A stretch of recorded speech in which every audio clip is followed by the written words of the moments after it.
Welcome to For Collectors.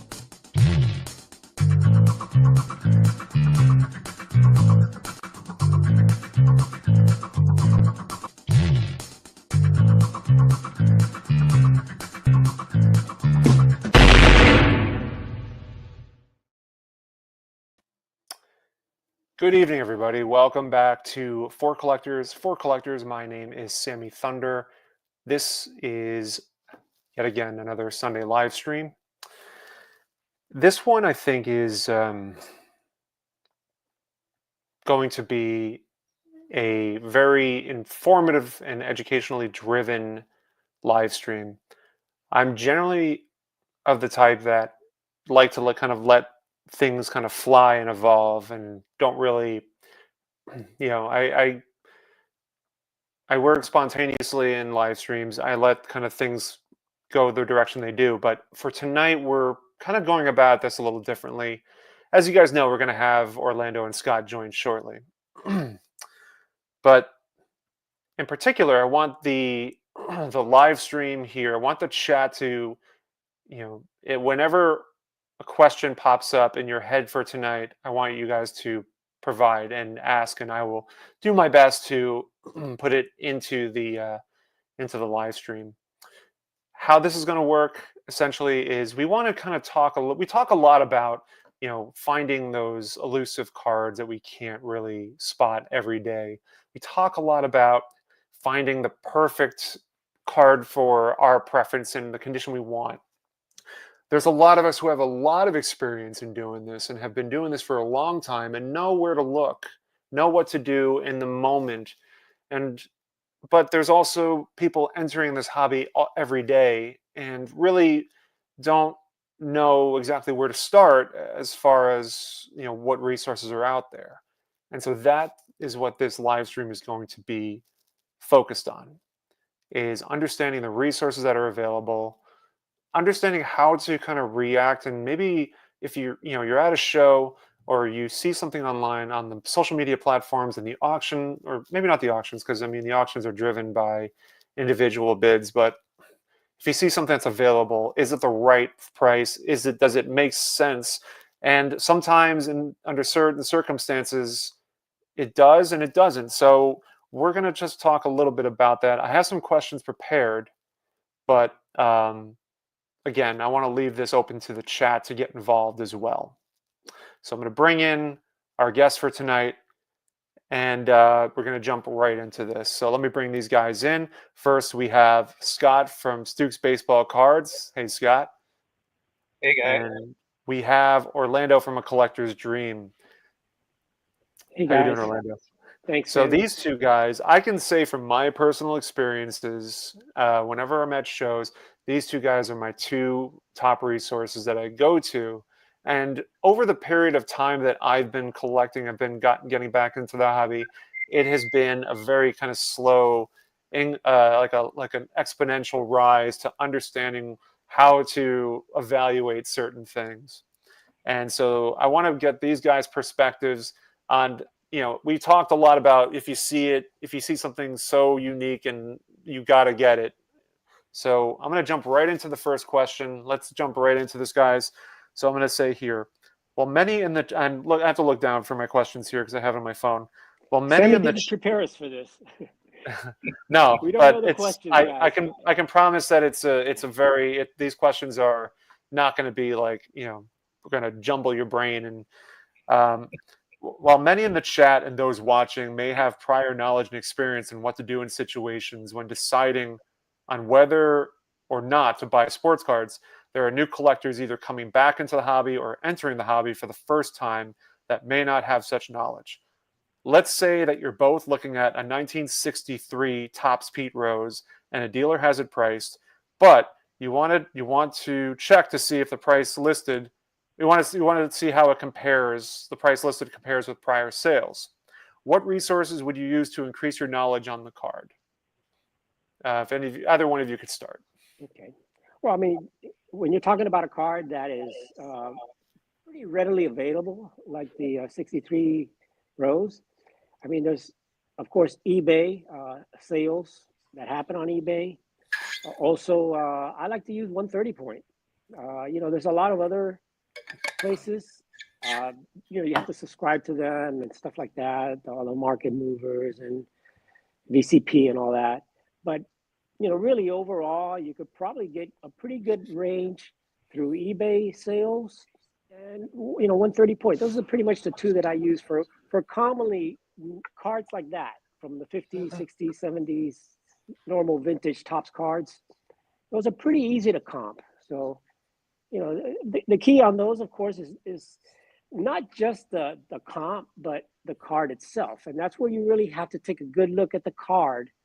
And, the old saying, buy the card, not the grade. But really, that really is the key. And what I always say is, look at the card and grade it yourself. Decide what grade you think that card should have.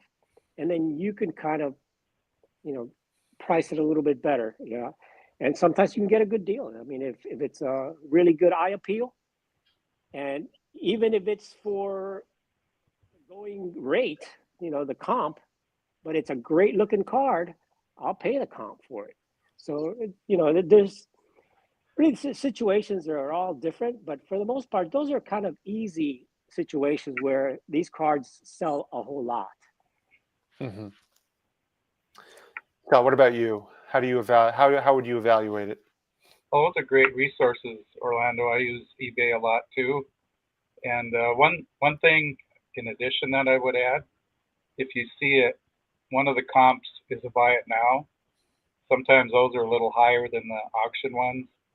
So I kind of look through, the last month or so, and make sure the auction ones are ending at a certain price too. Because recently I went through a whole bunch of cards, and I noticed that buy it nows were a little bit higher than the auction prices. That was somebody that was probably looking to get the card, add it to a set, or get someone that wanted to buy it from them or something.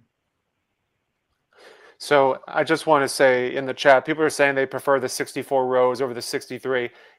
This question, as far as I'm using the 63 rows as an example, doesn't really matter. 63 rows, 64 rows. The example is just an example. It's you can. It's the same response, I'd imagine, for 64 rows as well. It doesn't have to be just the 63. The same rules apply, right? Yeah, it would be any card pretty much. Yeah.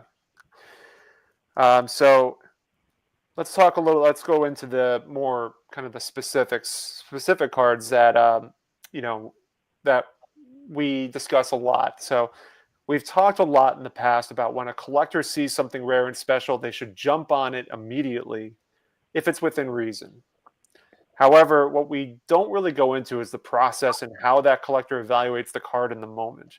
Those decisions can come very quickly, or they could take minutes or even multiple laps before coming back to the table. Have you guys ever come across a card you weren't prepared to find ahead of time? And if so, what was the process and resources you used in the moment to come to a decision?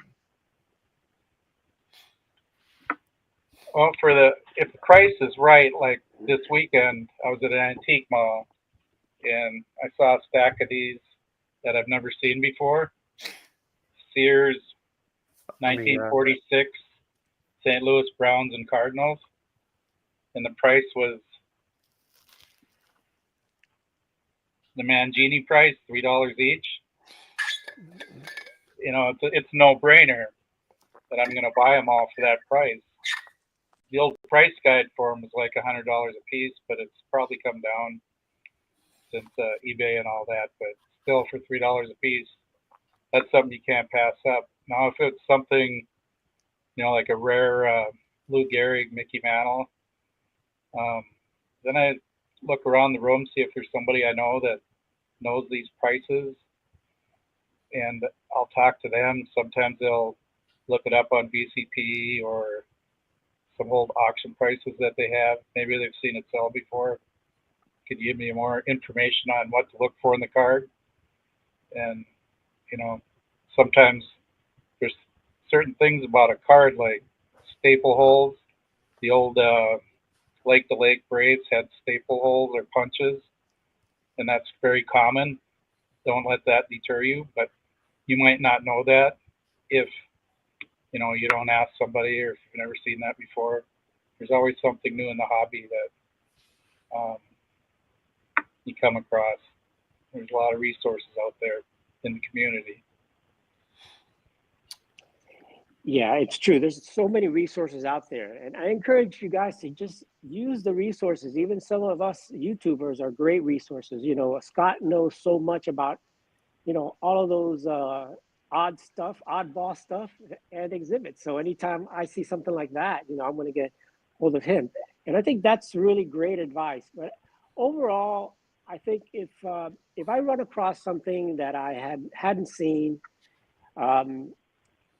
you know, it's going to depend, I think, a lot on the price. If it's something that's very expensive, I'm going to take my time. I'm going to do a lot more research, you know, and look at it. If it's something that's, you know, let's say under $50, and I hadn't seen it before, you know, then, you know, sometimes it may not even be something that recently sold. Like here, this is what I picked up Saturday at the card show. And this is a card from baking in a screw down, right? It's Ray Noble. In Spanish, it's Rafael Noble, and he was a Negro leaguer that played with the New York Cubans and the New York Giants. And this is a 1949 Remar baking card. So it's a card that I really hadn't seen. I hadn't seen it at shows. And the guy had it marked for $50, and I ended up getting it for $30. I didn't look up comps. I didn't look at anything like that because it's just, if you look at that card, it's probably extremely low pop in PSA or SGC. And, you know, it's not like a card that is a Mantle or Garrett or anything like that. You know, it's a player that most people don't know. But for me, him being a Negro leaguer and a Cuban player that played both in the Negro leagues and in the majors, something that you know interests me. But there's a lot of stuff out there that you'll find that is pretty expensive. And what I tend to do is I'll go and I'll talk to the dealer first. I'll find out as much as I can about it from him. You know, if I'm still very interested in it, you know, then I'll try to do some negotiating. But before I do that, I try to contact, you know, I'll kind of tell the dealer, listen, give me a few minutes. I'll step back away from his table. Either I'll text Mangini or somebody else, or I'll go ahead and try to do whatever I can research. And in cases like that, rare stuff, you got to look at the auction houses pretty much. So you look at a lot of these auction houses and see if stuff like that is sold, especially some of my 19th century cards. You know, I'll go through those. And, you know, cards like this, the founding father of tennis, Dwight. Cards like that, there's less than 20 in the pop report.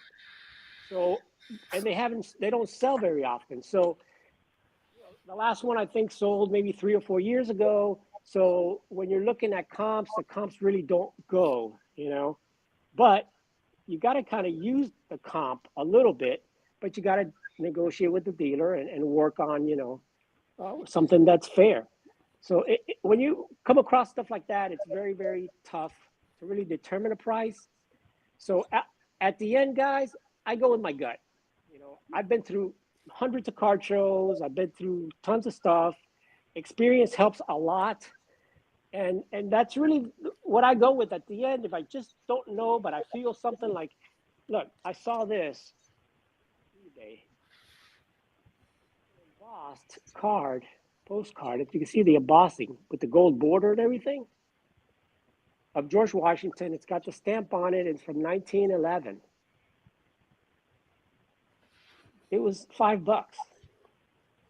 You know, I'm not looking up comps. I'm buying it now. You know, buy it now. You know, the other thing that I got at last show, which I showed in my thing, were something I hadn't seen before. These little match boxes. I had no idea what it was. I thought it was just a generic, but no, it ended up being Frank Gifford. And I ended up finding out that there's also a Ted Williams. And $10, with the matches and all. So stuff like that, there's no prices on those type of things.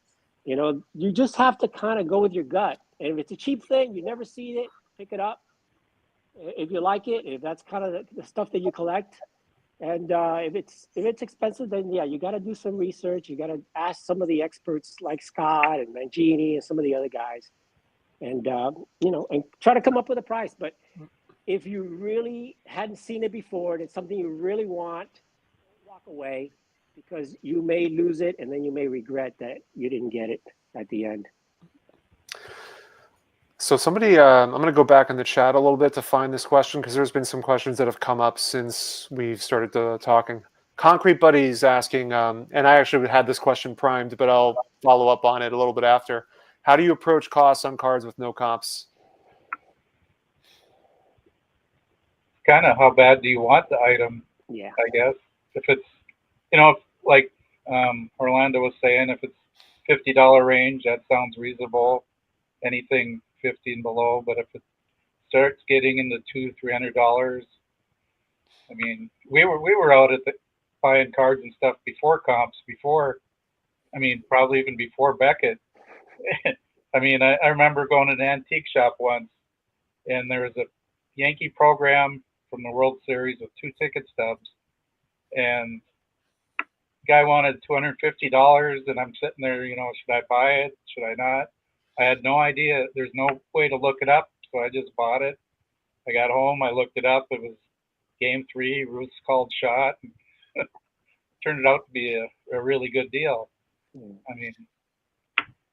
Sometimes liking it helps eventually with the overall value and stuff, but yesterday's overpaying is today's discounts, I guess.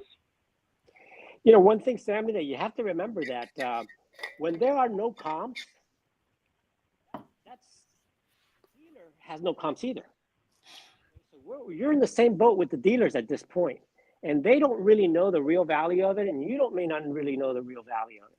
But that kind of gives you an opportunity to kind of establish a value with the dealer, And by that I mean you ask him how long has he had the piece. If he's had it for years, he may want to move it. He may be ready to move it. And there may be no comps, or a comp that's 5 years old. He may be ready to move it where it's going to probably get below comp, because there is no comp. So he doesn't know. But I think it's a two-way street. The dealer has the same issue you have. You want to buy it cheap. He wants to sell it expensive, but he doesn't know what expensive is. He doesn't know what the price is, just like we don't know what the price is. So I think, finding out, I like to find out, how'd you get that piece? Where'd you get it from? Is there any provenance, any history on that piece? And that kind of gives you an idea. You won't know what he paid for it, but you kind of get an idea if he's had it for years, So I kind of do that before I jump on something. And, when there are no comps, there just aren't any comps. And a lot of times it's because there's very few of that piece that exist. That's why there's no comps. That's very important with autographs too, to get the backstory. Yeah. A guy sent me a picture tonight, had an autographed ball with Kirby Puckett and Tony Oliva on it, and then more information came out. It was a softball, and then I go, "Does it have a certificate?" He goes, "No, but the guy's dad was umpiring a softball game that Puckett and Oliva were playing in, and he had him sign a brand new ball." So to me, that sounds like a real story. Yeah. So. And you know how hard the Puckett autograph is to get. Yeah. Yeah. So some of the takeaways from what you guys are saying is it really depends on the situation. So like for Orlando, in your case, the card you picked up this weekend at the Fort Lauderdale show, so we said it was for $30, right? Yeah. So for something like that, it's unique in the sense that there's not too many of them out there as far as the population of them. Yeah. And it's just, obviously it fits your collection because, that's stuff you really like. And so when it comes to those sort of prices, it almost becomes kind of like a no-brainer situation because the risk is the reward is far greater than the risk in that sense. I guess you can, if that makes sense. Yeah. But beyond that, I mean, well, when you start kind of climbing a little bit higher into certain prices, the unknown becomes a little bit more mysterious, and you have to do a little bit of digging. But if you don't know where to dig, then again, you just rely on people like yourself or Scott or others that are out there that that can be helpful. Yeah. Like Sammy, when I got this national, Hmm. and I got it raw, and you never see them raw, especially with the tab in such nice condition. And they're really, you have comps, but the comps are graded. So how do you do the raw? So I kind of figured, that it, to me, I figured it'd be at least a 4 or a 5. The dealer thought it was going to be more like a 6 or a 5 or a 6. But as we talked, and I showed him how the card was off centered, and that's mainly the only reason it got the 5 is because the off centered. But it was like super sharp. So I ended up doing the deal, and I got it basically for a price of a 4, and hoping it would be a 6, but it ended up grading a 5. So in this case, there's comps, but the comp are not for the raw cards. So you have to kind of grade the card yourself, like I said earlier, and kind of assign a grade, and then work with the dealer on that and see what he thinks it is. Let me go back. There's a question that somebody had in the chat. I'm kind of navigating back and forth, but let me see if we can get this one straight. Race cards. Hey guys, just joined. Excited to listen. How would you determine whether or not to jump on a semi-rare card you don't normally see at a regular show? It usually has one auction for it a year, for example. I guess it's sort of the same foundation, but because we were talking, it's similar, I guess, to a card that has no comps, or very few comps. But I don't know if you guys want to jump in on that. Scott? Yeah, it's kind of what we went over. I mean, Yeah. we come from the back in the day when they didn't have comps. We just kind of winged it, went by networking with other people like we're doing today. There's always somebody that'll give you an opinion, that'll say, oh, that's too much, or that's not enough, or what do I feel comfortable paying for it? Am I willing, if the card is worth nothing, do I still want it? Or if it's worth half, do I still want it for, if I paid double today? You just got to come to, this is what I want, and I'll pay that price. And like Orlando said, dealers will work with you. I bought this Kirby Puckett. It's a second year team issue. A guy had a set for $40, and I asked him, "What do you want for the set?" And he goes, "I don't know. What do you feel comfortable with?" And I go, "Well, $20." And he goes, "How about 25?" I go, "Well, I'm comfortable with 20." So he ended up selling it to me for 20. So adding that to my Puckett collection. He finds fun stuff like that, and adding it to your collection, because I guess how unique is that piece? Is not something you see all the time, right? Right. There's a set on eBay for $69, I believe, right now. Okay. So I'm glad I got it for 20. Yeah. Instead of, But as far as the question, I mean, if it's an item that sells, like you said, maybe once a year, I mean, this is your opportunity to get it. And I think you got to take a look at it, because there may not be another one that's not going to sell for a year, maybe a couple of years. yeah. So I think sometimes you do have to kind of jump on it sometimes, whether you like it or not. If it's a piece that you really, really want and something you don't feel you're going to see again, I mean, just got to go for it. Remember, the dealer wants to move it. So as long as you don't get overly excited, you have to stay calm and be patient when talk to the dealer. Like, yeah, if I, like you want it, but you don't really want it. You know what I mean? So it's all you're kind of playing a game. You don't want to be too desperate, but you may not see another one again for 1 or 2 years. So this, I always say go for it. Even if you offer them low, you just never know. Sometimes they want 500, you offer them 250. Get it. They may have not gotten another offer because other people don't realize how rare that card is, or just not something they even know about. So To kind of go back to, let me see. There was a question. One of the members in the chat asked the question. Concrete Buddy asked that question about like buying cards with with no comps. I've had people say to me before, if there's nothing, if you can't find anything on that particular player, let's say it's a set from a card from a set, and there's no sales from that particular player, can you use a comparable player from that same set and see how they have sold if there are sales? Can you use that as a point of reference? yeah, I think you could do that. Let's say that I don't know, you're looking for Hank Aaron, but there's a Willie Mays for sale. Is that what you mean? Yeah, I mean, you could use you that. look, the way I look at it is you kind of look at the players and find a similar player with a similar desirability, and you could use it as a guide too. But again, it depends. If it's a common player against another common player, then you're good. You're probably good. But if it's a star player, you gotta look at that particular player. Mantle or Mays.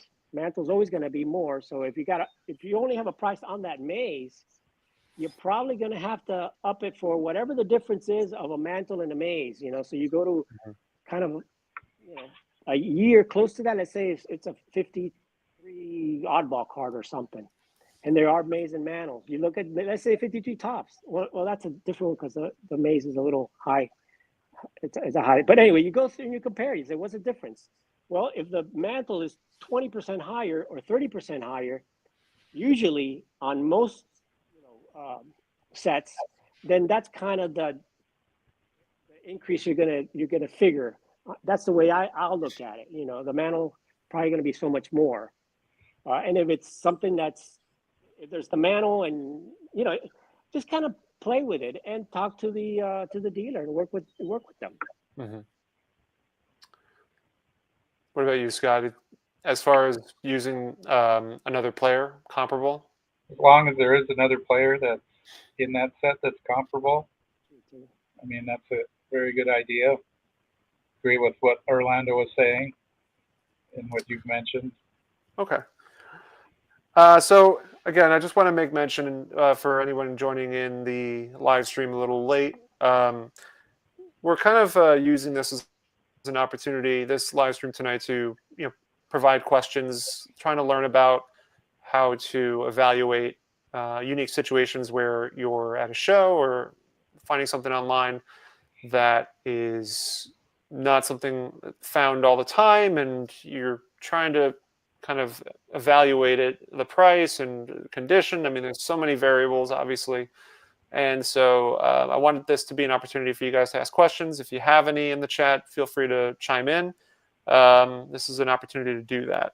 So I'll ask this question. Can paying up be justified if there are very few sales to account for a particular card? And if so, how is that best evaluated? Well, you want to avoid paying up. Of course, you always want to avoid that. But it may get to a point that you're just not going to find it, not going to see it. The dealer knows. The dealer knows that it's something that's very rare, or something that you're not going to find anywhere else. No other dealer is going to have it in that show, or maybe you may just have to pay up. At this point, the dealer has kind of the upper hand, because the dealer knows how rare that item is, knows exactly what it's worth, or at least has a better idea what it's worth. And if you really want it, you got to pay up. And listen, I've had to pay up on stuff, and I'll never regret it because once it's in my collection, I don't look at the price anymore. And eventually, since I'm not one that's going to be flipping it, I'm not Rick the flipper. No, sorry, Rick. I'm going to go ahead and keep that card for years, and eventually, it will be worth what I paid for it, or probably more. In the long run.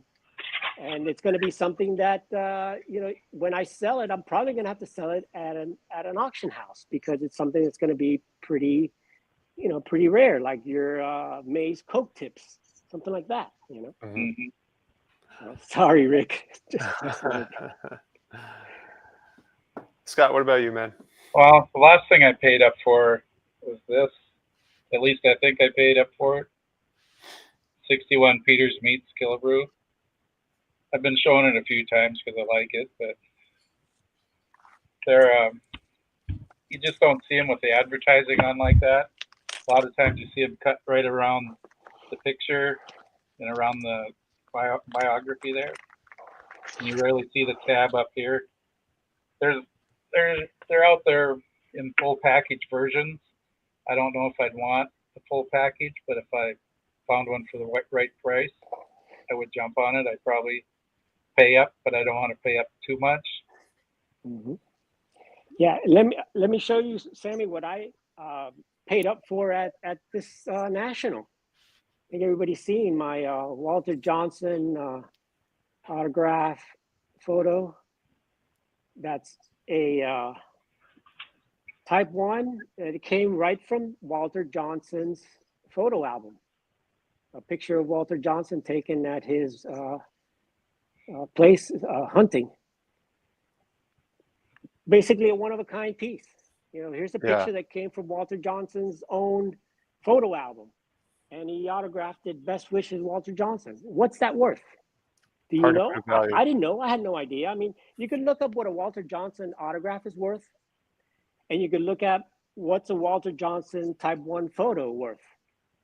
But a Type 1 photo from his personal album and signed with an inscription of "Best wishes," it's a one-of-a-kind. So how do I know, what that card is worth? Well, I talked to the guy that owned it and got information from him and so on and so on, got as much information as I could. And I even took it to another dealer at the National and got his opinion on it also, before I bought it. And I wasn't going to let it go. And it ended up that I was able to do half trade, half cash for it. So that kind of made me feel better. Did I pay up for it?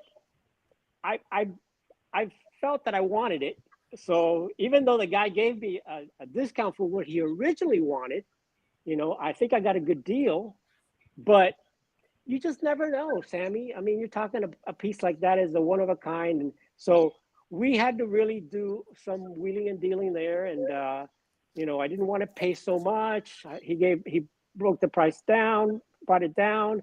And then I tried to get, can I do trade? Will you do trade? And then ended up doing half trade, half cash. So it worked out because what I traded, I had gotten on the cheap. So, which actually had gotten in a trade. So it kind of worked all out for me. But stuff like that, there's no prices. It's how much do you want it? And, what do you think that it's worth? So you estimate, a little bit of everything, the autograph, how good does it look? What would it grade? What single sign autograph on a postcard? What's it worth on a check? And then you kind of go from there and estimate. Well, it kind of goes back to what you were saying earlier about how those situations where there's really there's no value, there's no price that you can really reference it against.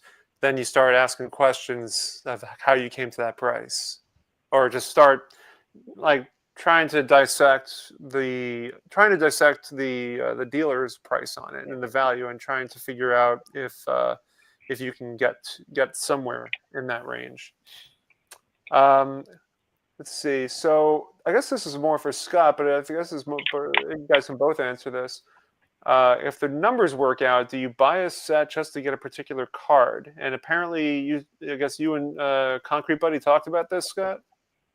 Yeah, I've got a little Hall of Fame collection, and I mentioned to him, should I break up a Negro League set to fill some of the Hall of Fame singles that I'm missing out of it? And I haven't done that yet, but I'm thinking about it. Hmm. It depends on how much you want the set. Sometimes you can find someone that'll buy a set minus one card from you, even if it is a key card. Okay. So let's see, another question from Mike Good. Have either of you ever walked away from something you're not sure of, even if it has a lot of age on it? Yeah, I walked away from a lot of. Most of the time, I will walk away. I'll be interested in a piece, but then if the price doesn't seem right, or the history or the promise doesn't seem right, or something doesn't seem right, I just kind of use my gut and say, nah, I'll walk away, you know, and maybe I'll come back at the end of the show or the next day if it's the national and get another look at it. But for the most part, yeah, I walk away most of the time. I walk away from stuff. Well, that the old saying. The money to buy everything. Yeah, the old saying is true. If it's too good to be true, it probably is too good. So I want to go back to the Walter Johnson Type 1. It definitely that wasn't pre-planned, right? As far as you didn't know that was going to be at the National. No, not at all. So no, I didn't even go to the National to get a photo or an autograph. I was actually looking for a card of Walter Johnson. Card show. So Dan mentions card show instincts can save you a lot of money. Yeah. But yeah, Sammy, it was just something that I just happened to see, and it wasn't even at a dealer. It was a collector actually had it, and they didn't really want to move it either. Yeah, he didn't want to move it, but as we talked, and then I had a card he wanted, and we ended up getting it. But yeah, when I go a lot of times to these shows, I don't really have a list or anything like that. I do have an idea if I find certain things that I've been wanting, but for the most part,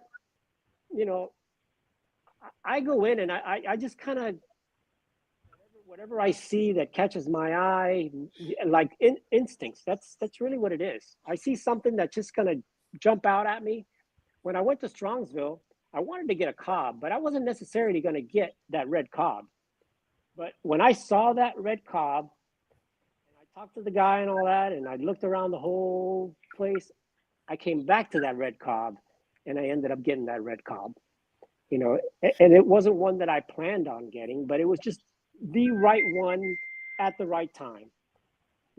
There's a video that Garrett did today, Card Cutter, and great video, about his collecting going forward and things like that, and what's he going to be doing. And he talked about possibly going for the 52 Topps Mantle, and the sacrifice that you got to do to get that. And my advice is, if you really want it, go for it. It's going to take a lot. It took a lot of my collection to get that. I had to get rid of half my stuff. But if you find the right one, I think that's what it comes down to. Don't rush it. Don't push it. Those cards are available. And if it's a card that's kind of readily available, take your time and get the right one for you that it's going to be the one for the rest of your collecting history, so you don't have to worry about upgrading it or anything like that. Just get the right one. Take your time. When you're buying something that big or something that important for your collection, don't rush it. Look, I didn't get mine until I was 60 years old, so it took forever. I'm 68 now, so it took forever, and that's the way it is. You just take your time. Look at Steven with PH. He was thinking about getting the Jackie, but if he didn't find the right Jackie, he wasn't going to buy it. And he ended up finding the best Jackie at the whole show, and he jumped on it, and everybody will agree that he got the best Jackie that was out there. And that's the way I look at it. If that Jackie was, even if you got the money, if it wasn't the right one, you don't get it. You hold off. Unless it's a really rare stuff like the Coke tips or something like that you're just not going to see. What was the 59 bazooka that you got, the maze? Mm-hmm. Where are you going to see that card? You never see it. When you see it, you jump on it. And that's the kind of stuff that, that you get. But if it's a card that you see all the time, a Topps or a Bowman, Take your time and get the right one. Yeah, that bazooka was just circumstance worked out because I walked in or ran in, I guess you could say, first day of Strongsville, and because I take like 5 strides per step, um, I was kind of on a mission to find a Stahlmeyer maze, and I knew that I mentioned this story before, so I don't want to harp on it too long, but I knew that if it wasn't in a display case, I had to pivot, and I pivoted quickly, and I saw that Chapel had the bazooka, and I thought it was a stunning looking card, and it's the first bazooka, and I've grown to really enjoy the different bazooka years. And so that was just for me is instinct, as you guys, as we talked about tonight, instinct kind of took over, and to me, it just made sense for the collection. Sammy, how did you work out on the price on that? How did you negotiate that deal? Because that's also, I don't think there were any comps on that. There are some. So it was, I can't remember what he initially had it for, but he had 2 of them. He had a graded one and a raw one, and I think I was able to see that like one sold for 1,200, one sold for 1,600 in a similar grade, and I think it was tough to find comps for that particular grade that I have it in. Grade. I think it was a 4. So I looked at a 3, I looked at a 5, looked at a 6. Obviously, when it comes to bazookas, it becomes very tricky because how do you really grade those properly? Because cuts are going to be so off all over the place. So I just went with the condition of each grade, and I came up with a calculated number that made sense to me, and I offered it to him, and he accepted. That's when it comes to those sort of cards, like the cutout cards. It can be a little tricky. It can be pretty tricky to navigate because a 6, a card one that's graded a 6 could look better than one that's graded an 8, especially when there's the serial number interval is so wide, because those bazookas graded early on versus more recent. You have 2 different evaluations there, and I'm not going to go into the conversation of PSA standards or SGC standards. It's not why we're here. That's a whole other topic that other people have gravitated towards, but that's sort of in line with these sort of decisions. Yeah. Speaking of Stevens Jackie, that reminded me of one thing that I walked away from that I wish I hadn't. One of my regrets. It was a 52 Wheaties tin of Jackie. Oh, hang on a second. So there you go. I have the Phil Rizzuto, but the Jackie's really nice looking, and I wish I wouldn't have walked away from it. Can you imagine Jackie Robinson in a nice blue sky? What year is that? 52 Wheaties. Wow, that's a nice one. I hadn't seen that. There's a Stan and a Ralph Kiner, and then Jackie Robinson is way up there. And it's a metal tray, and it was stuck on the inside of the Wheaties box. That's cool. See, those are the kind of things that are really difficult to price. Mm-hmm. And it was $1,000 before COVID, so it's probably way up there now. It's a cool looking piece. Well, I don't think I have any more questions in particular. I'm trying to see. I think I was I was kind of banking on the chat kind of chiming in a little bit more, some more questions, but I think I ran out of some. Because I had the 4 questions lined up. Some of those questions that were brought up were sort of that I had in place were kind of asked in the chat. So Sammy, one thing that I just want to give advice again. If you're going to buy a card, study the card. I mean, for example, if you're going to buy a 52 Jackie or 48 leaf Jackie, you know that there are different versions of each. The same with the 52 Mantle. There's 2 different versions of it. And the 52 Jackie and the 49 leaf Jackie, there's different versions of it. So if you're going to buy something like that, make sure that you know the different versions and see which one you prefer. Most of the time, a lot of the people don't even know the differences, but there are differences. So, spend the money, do your research on anything you buy, especially something like that. Something, if you look at the 49 Jackie, there's differences. You can tell on the cap the differences. So one of them, together you could see them. They do look a little different. So make sure that you buy the one that you want. The same thing with the mantle, same thing with the other Jackie. There are different versions of it. And even if the 49 Leaf cards, they come in different colors too sometimes. So, take a look at some of those things also before you make that final decision. Do your research before you spend your money. So Mike is asking, it's kind of open-ended, what is your favorite piece or collectible set? It's hard to really, it's like, it can be a tough thing to answer. Well, the one that I'm working on right now, my favorite is the 47 through 66 exhibits. I've got 502 out of 693 on my checklist. That's wild. That's so wild. But I just like the full player shots that they have in the set, even though they're black and white. Yeah. They, the exhibits were around from 1921 through 66 every year, so you can have pre-war, during the war, and post-war cards of them. Well, my favorite set, Mike, has always been the pre-war, the 19th century, the Goodwin Champion set.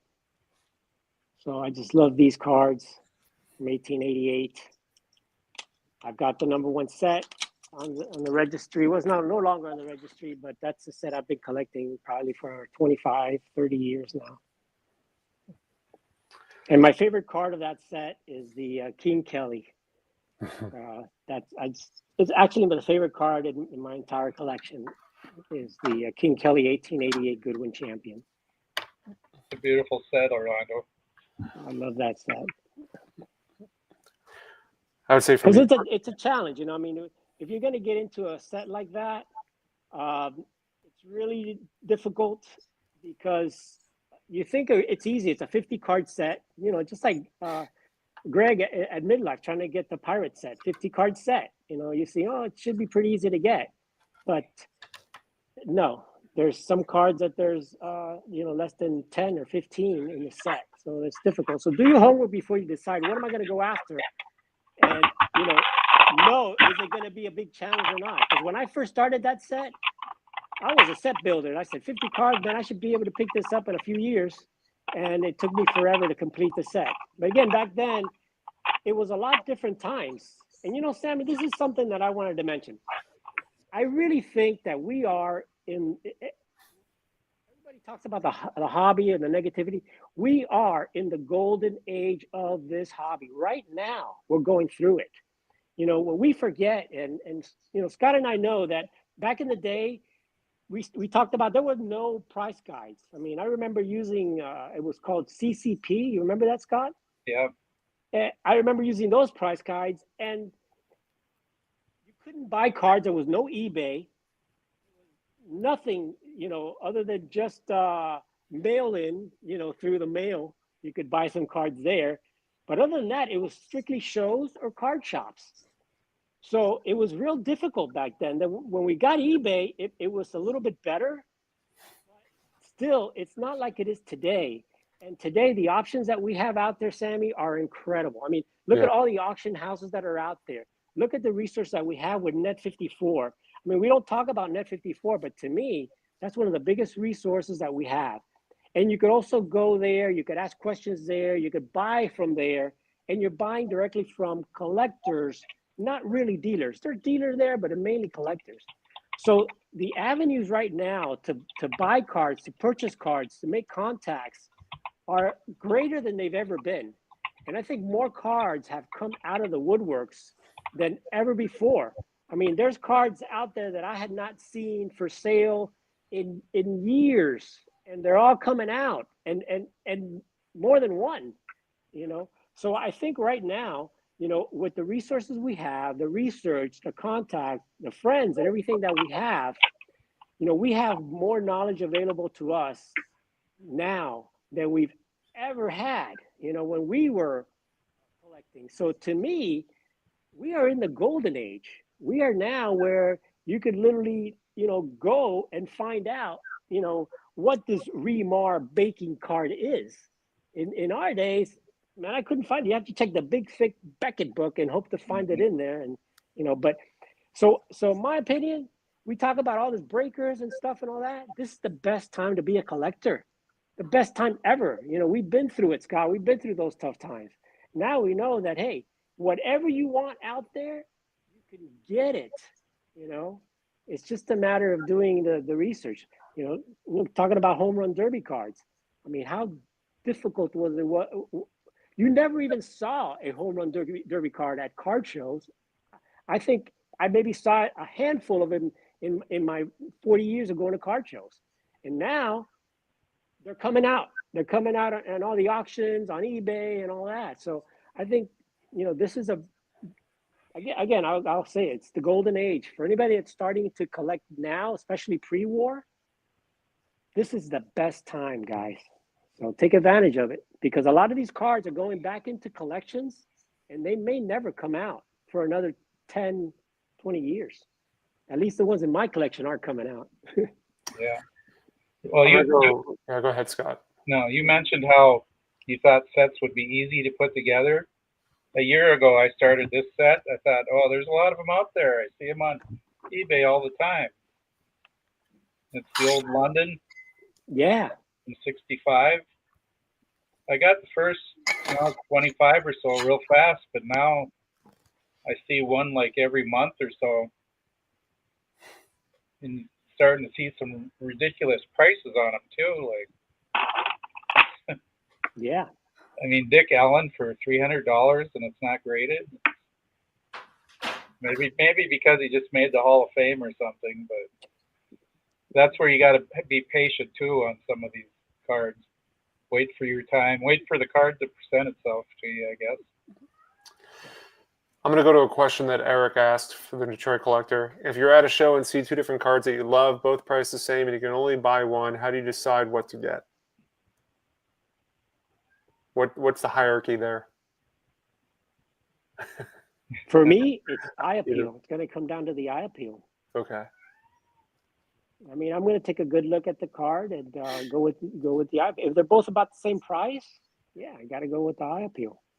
Or sometimes, I mean, if they both really look the same, let's say they both are the same with the same price, buy it from the dealer that I know, the dealer that I trust more than anybody else. But for the most part, I'm going to go with the card itself, because a 4 they're not all the same. And to add on to that, I would say there are some, if it's a single print that's kind of beat up versus a mint common card, got to look at that too, I guess. Maybe I've never seen the beat up card before.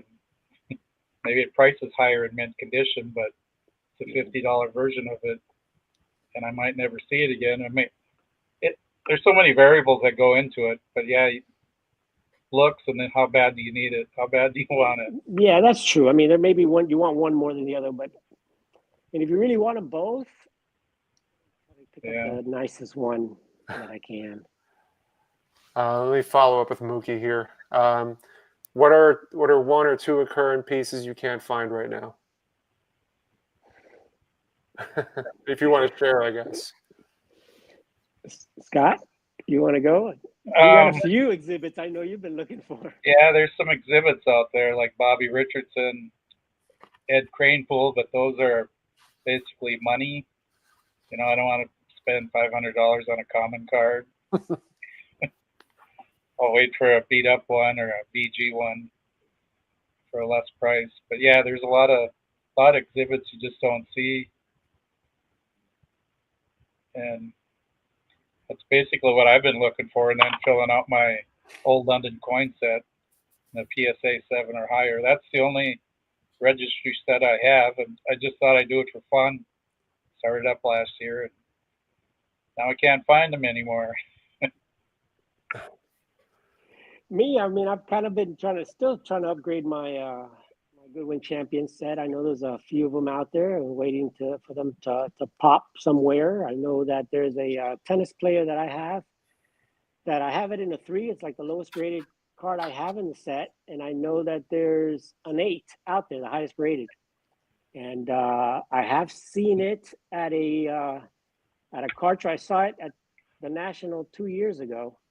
So somebody's got it out there, and I'm just waiting to see if it comes up for auction or at a card show, and that's something I'm looking for.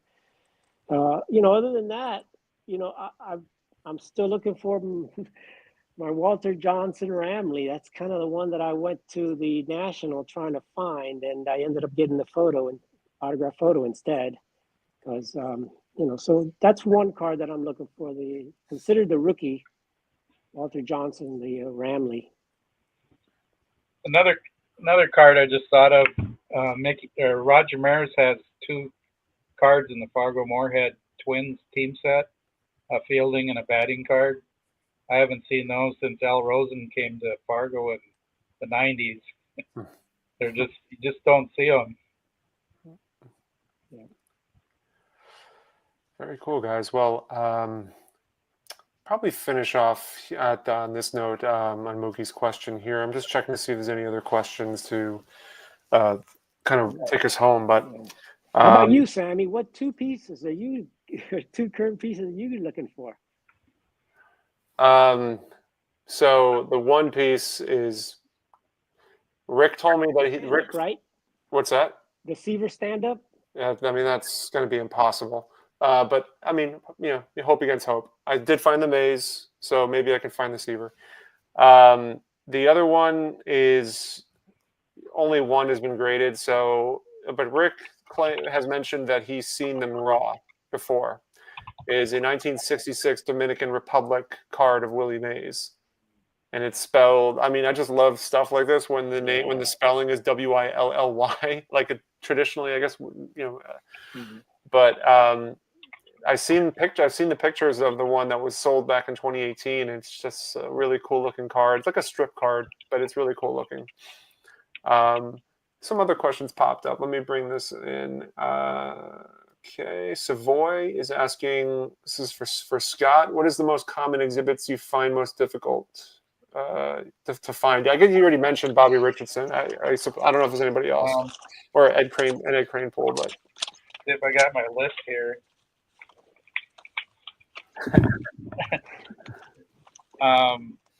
Joe Beggs. He's like $185 or $200. Who is he? Have to do some research on him. Ed Kranepool, Don Locke, Bobby Richardson. Pete Ward is tough too. Those are all $200 or more, pretty much. No, there's a mantle, right, that you're missing? Yeah, there's a portrait mantle, only printed in 1966. There's one on eBay for $900 and something right now.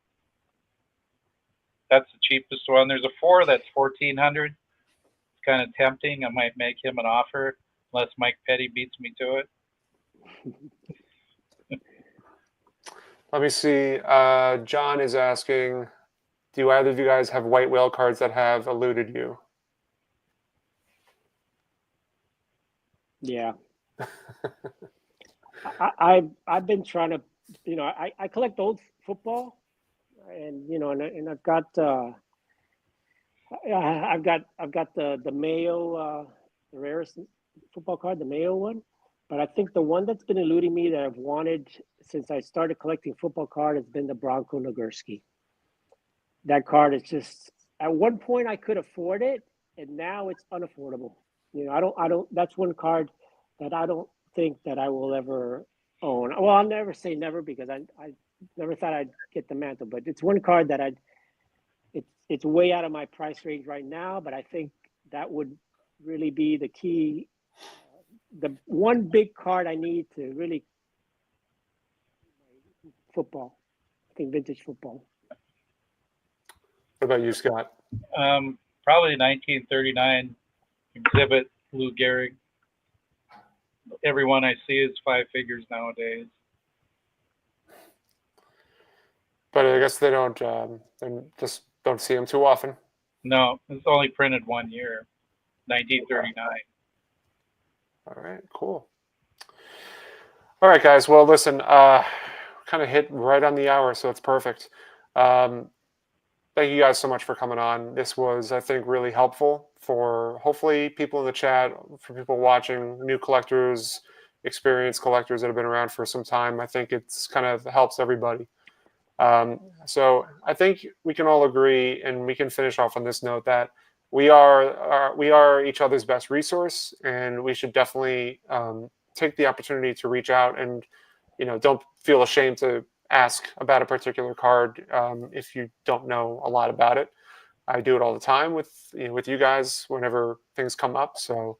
And you've helped me a lot, which has been like the Silks Mathewson, the big piece that I got. I think I asked both you guys about that at the time, and it worked out, and I haven't looked back. So, again, reach out to everybody, reach out to each other. We're each other's resource. Thank you, Scott. Thank you, Orlando, for jumping on. Thank you, everybody in the chat, for asking great questions. We'll see you probably Wednesday for our next video, and then next Sunday for the next live stream. Take care, everybody. Thanks, Sammy. Thank you. Thanks, everyone. Thank you, Sammy. Thanks, Scott. From the early days of baseball cards, Babe Ruth. people have been trading them back and forth. McCovey's off the table. We at 4 Collectors have been trying to carry on that tradition. I can do that. Okay. That's a deal. And now we're taking our show on the road. At the Strongsville Sports Collectors Convention, 4 Collectors, with support from a few of my favorite things and love of the game auctions, is hosting Vintage Trade Night at the Best Western Strongsville Ballroom on Saturday, April 12th from 6 p.m. to 10 p.m. With the help of our generous sponsors, admission is free and free pizza will be provided. Be there to join the fun.